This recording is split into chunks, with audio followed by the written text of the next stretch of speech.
देख रहे हैं संत मत के महान आचार्य महर्षि मेही परमहंस जी महाराज को।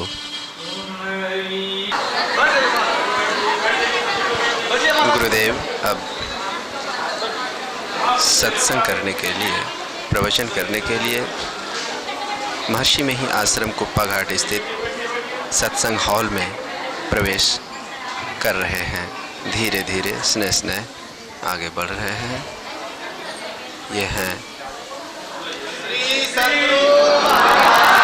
संत मत के वर्तमान आचार्य महर्षि मेही परमहंस जी महाराज के पट्ट शिष्य और वर्तमान आचार्य महर्षि संत सेवी परमहंस जी महाराज। आप महर्षि संत सेवी परमहंस जी महाराज को देख रहे हैं। धीरे धीरे आगे बढ़ रहे हैं। सदगुरु महाराज की जय। भक्तजनों की ओर से श्री सदगुरु महाराज की जय घोष आप श्रवण कर रहे हैं। महर्षि संत सेवी परमहंस जी महाराज अपने गुरुदेव महर्षि मेही परमहंस जी महाराज को प्रणाम कर अब आगे बढ़ रहे हैं मंचासीन होने के लिए। अब संत मत के वर्तमान आचार्य महर्षि संत सेवी परमहंस जी महाराज मंचासीन हो रहे हैं, भक्तजनों को आशीर्वाद प्रदान कर रहे हैं।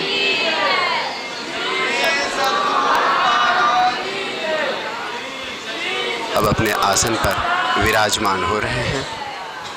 ये हैं संत मत के वर्तमान आचार्य महर्षि संत सेवी परमहंस जी महाराज।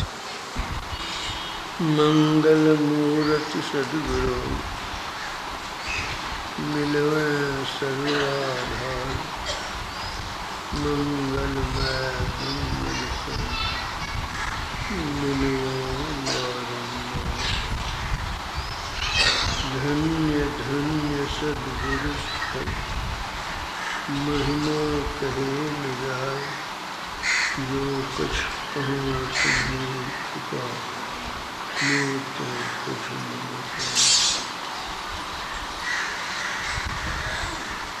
समवेत समादरणीय सज्जन वृंद, आदरणीय माताओं का भक्तिमती मन।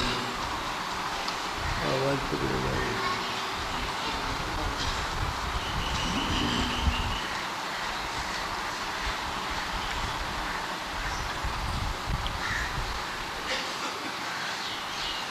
परम प्रभु परमात्मा ने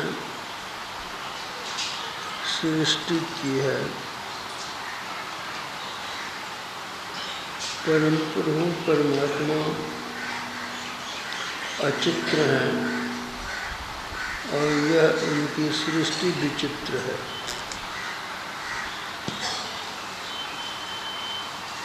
सृष्टि में जिस ओर दृष्टि कीजिए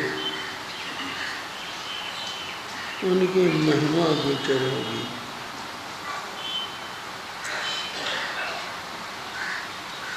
किसी भक्त ने कहा है, ध्यान लगा के जो देखो तुम,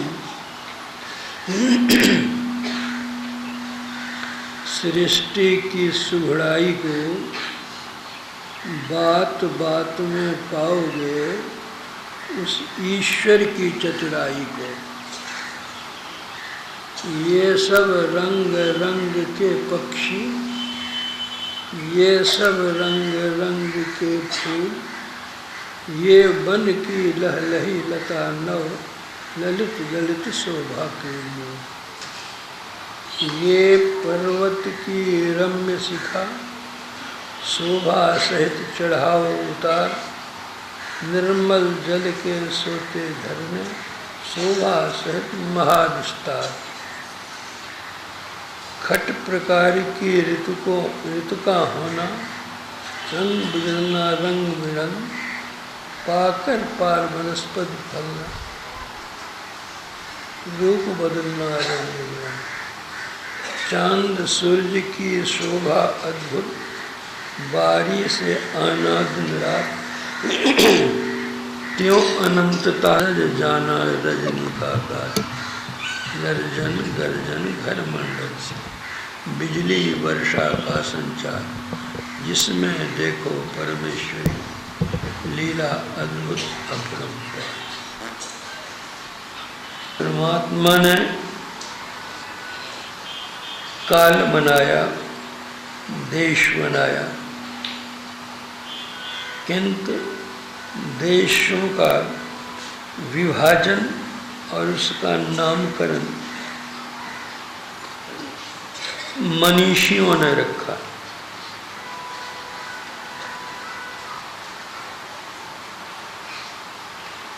परमात्मा की सृष्टि इतना विलक्षण है कि यद्यपि परमात्मा ने दिन और रात दोनों का निर्माण किया है, फिर भी समस्त संसार में एक ही समय में रात नहीं होती, एक ही समय में दिन नहीं होता। भारत में अभी दिन है तो अमेरिका में रात है। इतना ही नहीं, ऐसे ऐसे देश भी हैं जहाँ 6 महीने की एक रात होती है और 6 महीने का एक दिन होता है। तो वहाँ के निवासी उसका विभाजन करके, समय का विभाजन करके अपना कार्य संपादन करते हैं। वर्ष, महीने, दिन, ये सब मानवकृत हैं। दिन रात प्रभुकृत है। आज हमारे यहाँ रविवार है तो ऐसा नहीं होगा कि समूचे संसार में आज रविवार ही होगा। 6 ऋतुओं का होना जैसे भारत में है, समस्त संसार में 6 ऋतु एक साथ नहीं होती। किसी देश में एक ही ऋतु होती है, किसी में 2 ऋतु होती है, किसी में 3 होती है, किसी में 4 होती है, किसी में 5 होती हैं। लेकिन भारत एक ऐसा सौभाग्यशाली देश है जिसमें 6 ऋतुएं होती हैं। ऋतुओं में वसंत ऋतु को उत्तम माना गया है। 12 महीने में 6 ऋतुएं होती हैं, तो चैत और वैशाख को वसंत ऋतु कहते हैं।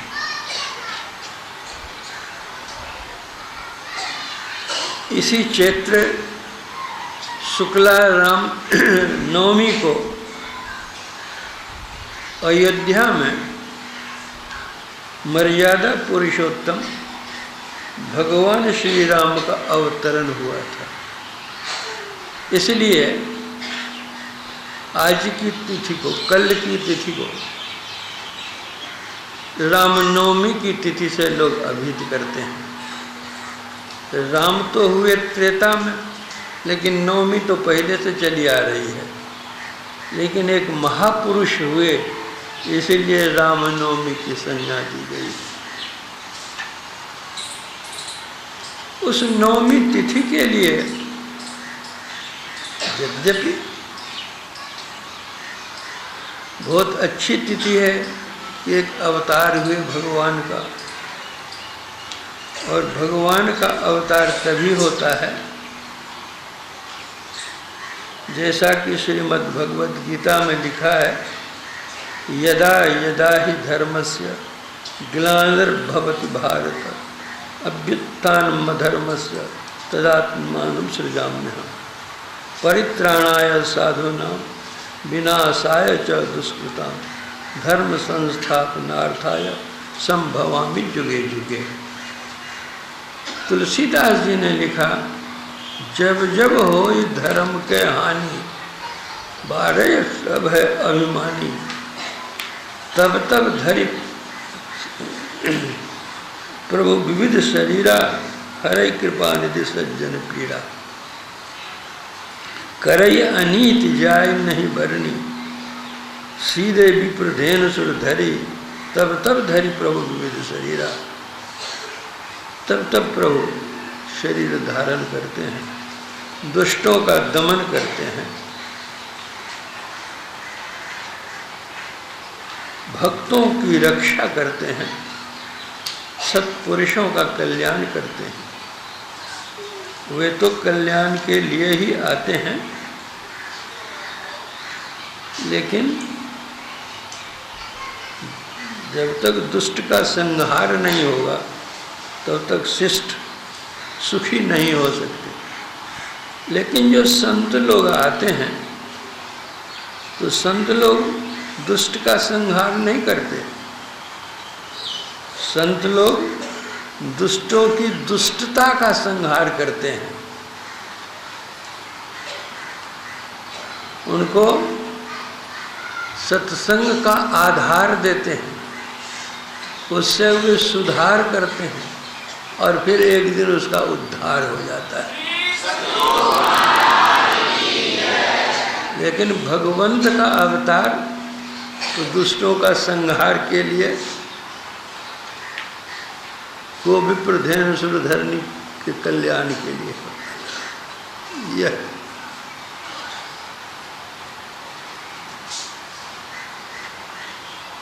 जब रावण का प्राबल्य बहुत बढ़ गया,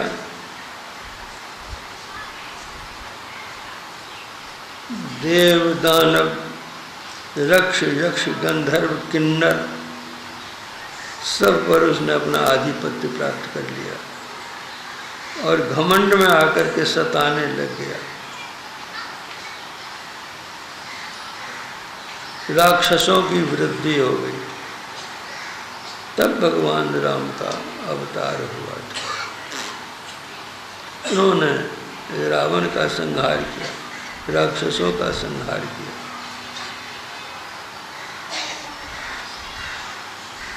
वास्तविक बात यह है, अगर वैचारिक दृष्टि से हम अवलोकन करें तो हमारे अंदर ही रावण भी है। जो अहंकार है वह है रावण। थोड़ा सा धन मिला, थोड़ी सी प्रतिष्ठा मिली, थोड़ा सा पद मिला, बस अहंकार में आ गए। अब जो नहीं करने का वह करना शुरू कर देते हैं।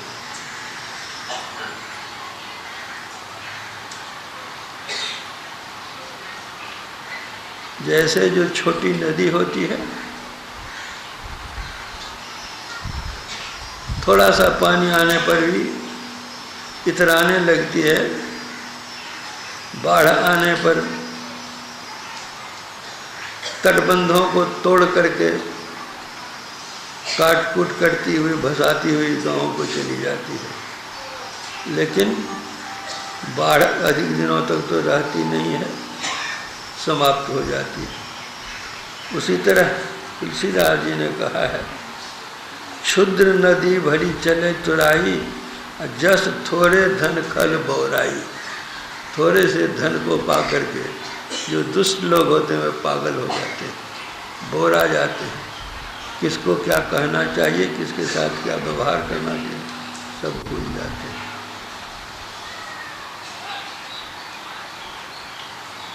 लेकिन जब तक राम का अवतार नहीं होगा तब तक दुष्ट का संहार नहीं होगा। तो जब हमारे अंदर में रावण है तो राम भी हमारे ही अंदर में है। और राम का अवतार चाहिए। राम का अवतार कैसे होगा? राम का अवतार तो दशरथ के यहाँ होगा।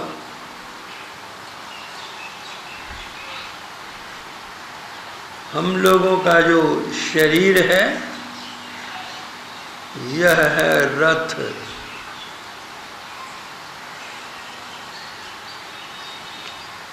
हमारी जो 10 इंद्रियां हैं,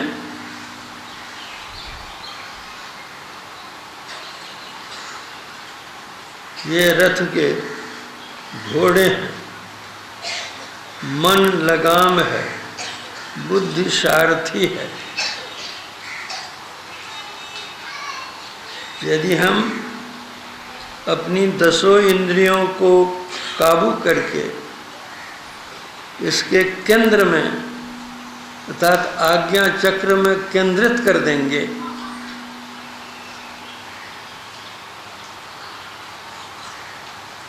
तो इन 10 इंद्रियों का हम मालिक बन जाएंगे, तब हो जाएंगे हम दशरथ।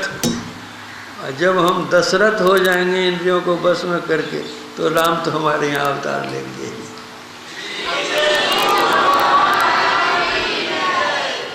इस तरह रावण का संहार होगा और राम का राज्य होगा। और जो राम का राज्य होगा तो दैहिक दैविक भौतिक तापा राम राज काहू ही नहीं व्यापा। अपने अंदर अंतर साधना करके जाने पर जो राम राज्य यथार्थ में है वह अलौकिक है। गोस्वामी जी ने वर्णन किया है कि जब राम का प्रबल प्रताप रूपी सूर्य उग गया तो बहुतों को सुख हुआ और बहुतों को दुख भी हुआ। सुख किसको हुआ, दुख किसको हुआ?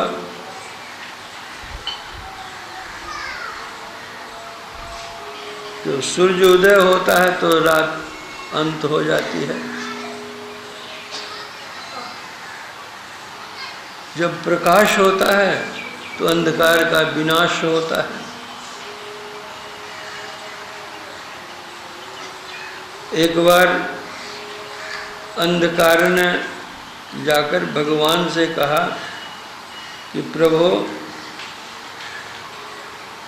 यह सूर्य मेरा जानी दुश्मन है, मैं उसका कुछ बिगाड़ता नहीं, लेकिन वो मुझे पीछा किए हुए कभी छोड़ता नहीं, मेरी जान लेने को उतारू है।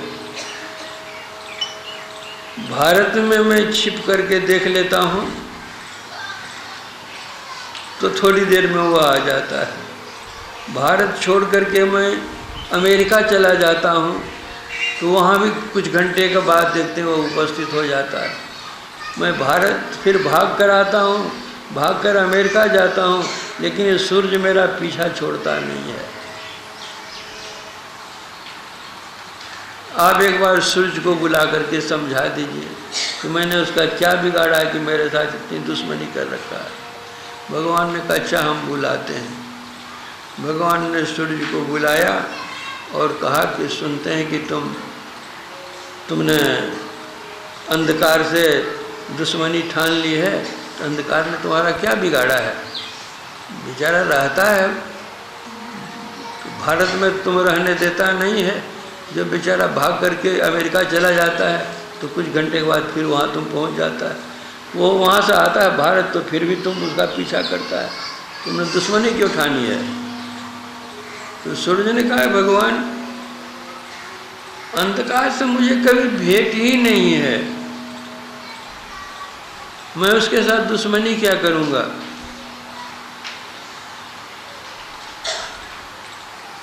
अगर आपको मेरी बात का विश्वास नहीं हो तो आप अंधकार को बुलाइए, हम हाथ जोड़ करके क्षमा याचना कर लेंगे।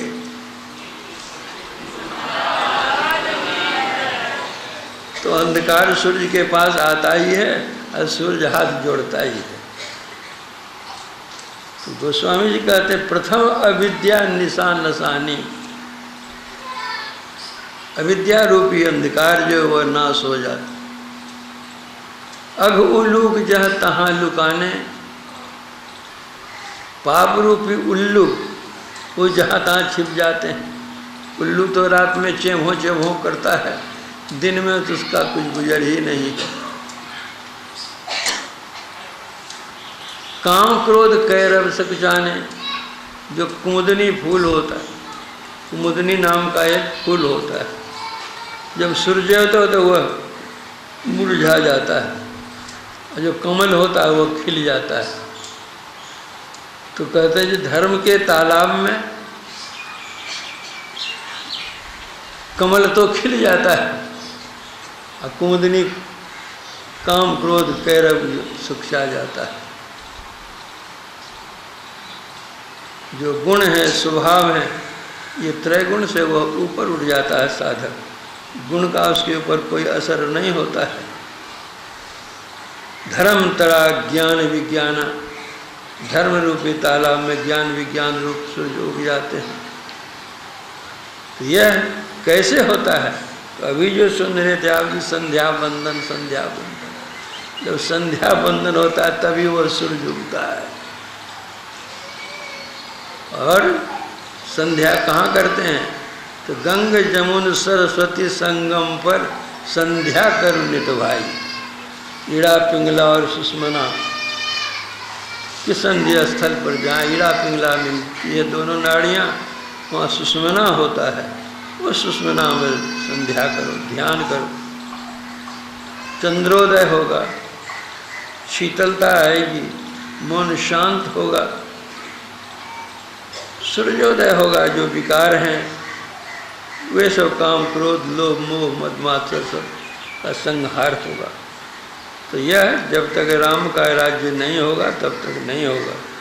इसलिए अपनी इंद्रिय चेतन धाराओं को समेट करके आज्ञा चक्र में केंद्रित करें, फिर आगे ऊपर ऊर्ध्वगमन होगा और राम का जो असल राज्य है, यह तो राम का राज्य है, वहाँ राम की राजधानी जहाँ है वहाँ आत्मराम विराजते हैं।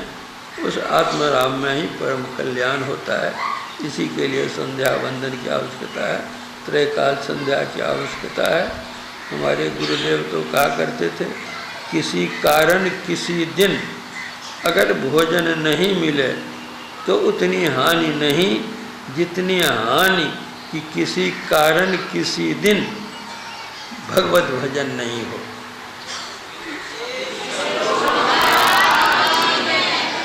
इसलिए हम लोगों को नित्य प्रति सत्संग करना चाहिए, भजन करना चाहिए। जो संत सदगुरु हैं, महापुरुष हैं, उनका आदर सत्कार करना चाहिए, सेवा करनी चाहिए। अपना जीवन सेवामय हो, यह अच्छा है।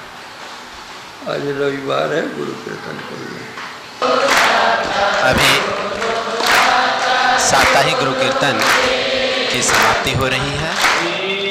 अब आप देख रहे हैं भक्तजनों के कल्याणार्थ महर्षि संत सेवी परमहंस जी महाराज ईश्वर से प्रार्थना करते हैं। अब आरती आरंभ हो रही है। आरती अब समाप्ति की ओर है। ये आप देख रहे हैं आज साप्ताहिक सत्संग के अवसर पर भक्तजन उपस्थित हैं। इस पर गुरु महाराज की सिंहासन है और उसके बाद महर्षि संत सेवी परमहंस जी महाराज वर्तमान आचार्य विराजमान हैं अन्य भक्तजनों के साथ। अब देख रहे हैं सत्संग की पूर्णाहुति के बाद भक्तजनों को आशीर्वाद प्रदान करते हुए परम प्रभु परमात्मा से उनके जीवन के मंगल कामना के लिए प्रार्थना कर रहे हैं हमारे गुरु महाराज महर्षि संत सेवी परमहंस जी महाराज।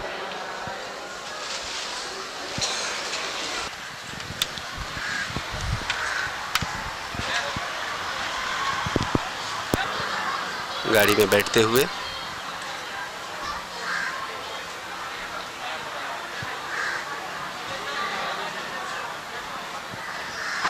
हमारे गुरुदेव गाड़ी में विराजमान हो चुके हैं। भक्तजन सत्संग प्रवचन से लाभ उठाने के बाद अब गुरु महाराज धीरे धीरे आगे बढ़ रहे हैं आश्रम प्रस्थान करने के लिए।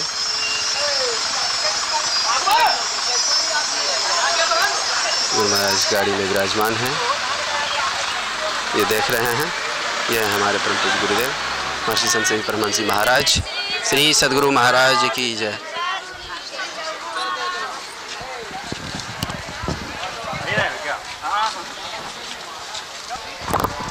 भक्तजनों को संबोधित करने के बाद गुरु महाराज अपने निवास की ओर धीरे धीरे बढ़ रहे हैं गाड़ी से। गुरु महाराज गाड़ी के साथ अब आश्रम परिसर के आंतरिक भाग में प्रवेश कर चुके हैं। धीरे धीरे गाड़ी आगे की ओर गुरु निवास की ओर बढ़ रही है।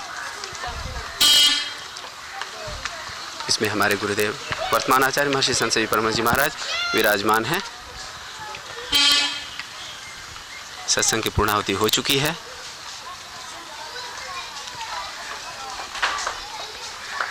भक्तजनों का सैलाब देख रहे हैं। गुरु महाराज भक्तजनों के बीच से गुजरते हुए अब गार्डन में घूमने के लिए जा रहे हैं।